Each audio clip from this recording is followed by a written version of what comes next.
specifically asked, I thought it's my duty to show up when asked. And I'm going to try to not rehash the fight, but there are arguments out there that haven't been responded to. So I think to respond to those arguments would be reasonable, and I'll try to go as fast as I can, because I know you have other things to talk about. You know, we don't have much on the agenda at all, so take as much time as you want. This would have been a 10-minute meeting without you. And I'm so glad I can lengthen your meeting. But so I introduced the youth minimum wage in the legislature because I want to ensure that the youth or young people, 17 years old and younger, have an opportunity to get their first job and that they are able to get on the ladder of opportunity. Senate Bill 177 establishes a youth minimum wage at $7.50, which is above the current federal minimum wage for people 17 years old and younger. And the law also provides safeguards for workers 18 years old and older. Reasons why I think we should pass this bill are kind of my reasons behind it. First of all, South Dakota now has the 10th highest minimum wage in the country, which is putting the youngest job applicants at a competitive disadvantage to older job applicants. People 17 years old and younger are restricted, and people that are 16 years old or under 16 years old, excuse me, are even more restricted on the number of hours that they can work or on what jobs they can't do. A young person will have a harder time getting their first job because of the current minimum wage, and it will get even harder as inflation drives the $8.50 minimum wage higher. If all of you had to hire a person and pay them at least $8.50, would you hire the 19-year-old that has 2 or 3 years of job experience, or a 16-year-old that has no job experience and some work restrictions because of child labor laws? And you also have to work around their school and other activities. I think most people would hire the 19-year-old because they probably don't have to spend as much time training them, supervising them, or making sure that the business is complying with federal or state child labor laws. Senate Bill 177 gives young people a chance to get into the workforce so they can gain needed experience that benefits them in future careers. This idea isn't unique to South Dakota. 39 states have some kind of wage adjustment for youth. Roughly 21 states do have some set time period, like a 90-day training wage. In Minnesota, which is where I got the idea from, currently has a youth minimum wage at $6.50. This isn't a Republican or Democrat issue in most places, because several Democrat-controlled states have similar laws like Minnesota, Michigan, and Illinois, to name a few. During the campaign, this was ignored by the proponents, or the impact on young people was ignored, or the proponents told the voters not to worry because they weren't talking about the young people. The focus was on people that support families. And to prove that, I'm going to play a 30-second clip and hopefully you can hear it. This is from Mark Anderson debating Sean Lyons with the South Dakota Retailers. I just think it's important that people understand that they're not young people's jobs. The majority of them are women. The majority of them are people over the age of 20. And the majority of these jobs are better than part-time jobs.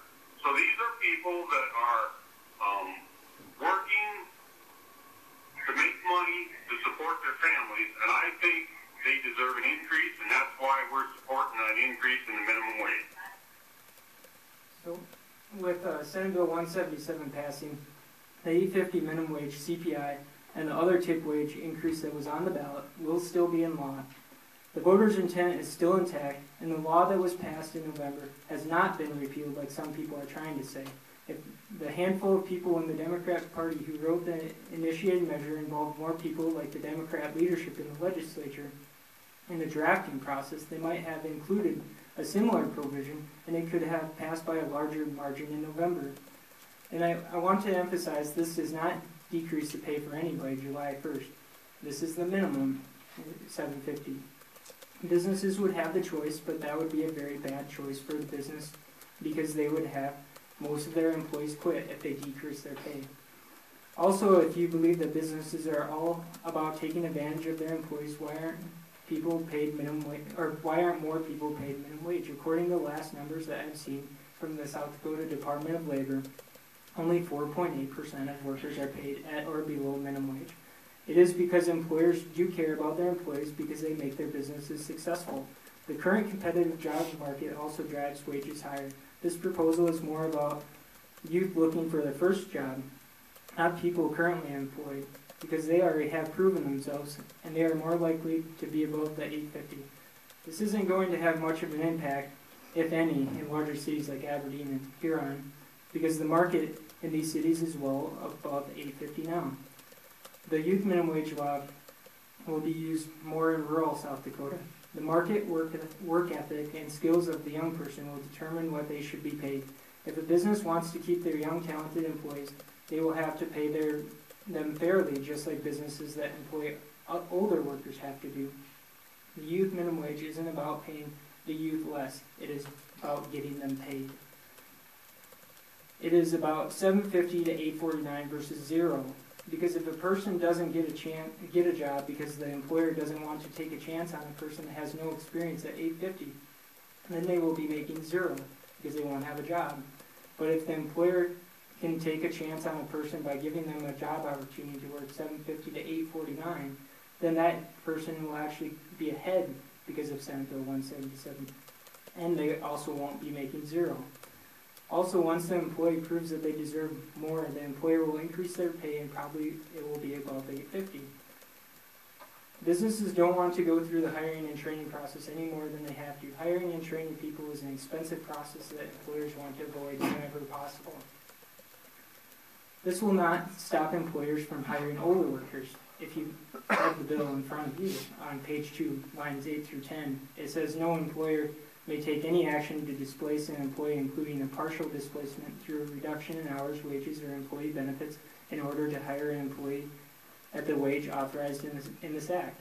So this bill has a protection written in it for the older workers. Also, due to child labor laws, there are certain jobs or hours young people just can't work. Remember, people that are 17 years old and younger are mandated to be in school because there's a state law that says they have to be in school under 18. School is their first responsibility. So they can't work much during the week, 9 months out of the year. They also have homework, school activities, sports, and club activities that keep them busy, so they have very few hours left in a week to work. Some say this wasn't the right time to pass this bill, but I don't believe we can let the future of South Dakota's young employees be in jeopardy because we don't think that it is the right time to act, but we don't want to we want to make their future a political issue for political gain. Doing things because of politics sounds like a lot like Washington, D.C. I talked to Democrat leaders in the legislature to get their input and tried to get their support before even introducing the legislation. And almost all of them admitted that there were issues with the ballot issue that needed to be addressed because it wasn't perfect. And having a youth minimum wage provision was a possible solution to one of those problems. And it probably made the most sense to address at least that issue this session, which we did, or so far we did. Also, some people don't like the legislature amending the law that was passed in November. Who decides when a change is needed? Who gets to make the change and by what process? Also, if we want to talk about the will of the voters and possibly ignoring their vote, why was it okay that the Aberdeen School Board in the late 1990s had 3 bond issue elections before the voters approved the new high school in South Roseville on the 3rd vote? Or, it may be into the future, if the library goes to a public vote and fails with the city council, will the city council and library board continue to pursue a new library? We'll wait and see on that one. Some people also say equal pay for equal work. If those people truly believe that, then everyone should be paid the same. Do we believe that someone someone on the job for 1 year should be paid the same as someone that worked for the company 10, 20, 30 years? How would you feel if you were at a job 10 or 20 years and you made the same amount as somebody that just got hired? And does the Aberdeen City Works employees make the same as the private construction contractors? If they are paid differently, which I would assume there is some variation, why don't we mandate that city and private construction companies pay their employees all the same? because they are doing similar work. I would think most of, if not all people, don't think that makes sense. The youth minimum wage law has very little to do with age, but it is about the experience and ensuring young people have a chance to get their first job and gain needed experience that will help them get their second job or in future careers. And so those are my reasons. And I do have some articles that I want to hand out. That one is the Watertown Public Opinion that they published during in February, and then one about universities, how the minimum wage impacted them. Webster their newspaper did an article that they wrote up on how it impacts businesses, and then Mitchell's paper also talked about how the 850 is impacting their city budget. So I'll pass those out, and so you guys can read those. I didn't want to pass them out while I was talking because then you'd read that and not listen.